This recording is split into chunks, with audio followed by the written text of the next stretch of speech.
કેન્દ્ર સરકાર દ્વારા રદ કરાયેલી જૂની ચલણી નોટો સાથે 2 આરોપીને ઝડપી લેવામાં આવ્યા છે। આપ જોઈ રહ્યા છો નવ દ્રષ્ટિકોણ ન્યૂઝ સત્યની સાથે હું છું કાળીદાસ પરમાર। એક નજર આજના મુખ્ય સમાચાર પર।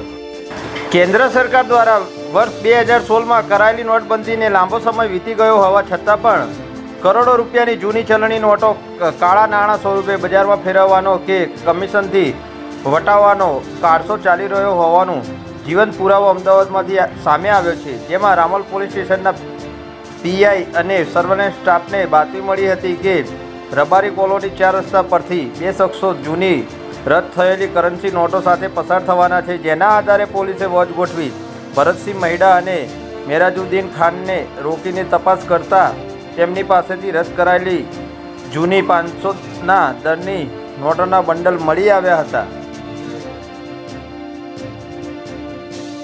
પકડાયેલા આરોપીઓને રામોલ પોલીસ સ્ટેશન લાવીને પૂછપરછ કરવામાં આવતા ચોંકાવનારા ખુલાસા સામે આવ્યા છે। જેમાં આરોપીઓએ કબૂલ્યું હતું કે તેઓ આ રદ કરાયેલી નોટોનો જથ્થો મહારાષ્ટ્રના જલગાંવ ખાતે રહેતા અયાનુદ્દીન પટવે પાસેથી કમિશન પર લાવ્યા હતા। આ જથ્થો તેઓ ગાંધીનગરના વગદાર શખ્સ શૈલેષ પટેલને સોંપવાના હતા, જે આ નોટોનો કોઈ ચોક્કસ માધ્યમથી વટાવવાનો કે સગે વગે કરવાનો હતો।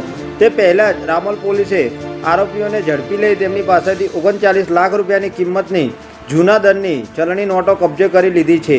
જ્યારે મહારાષ્ટ્રના સપ્લાયર અને ગાંધીનગરના શૈલેષ પટેલને પકડવા માટે ચક્રો ગતિમાન કર્યા છે। જય હિન્દ।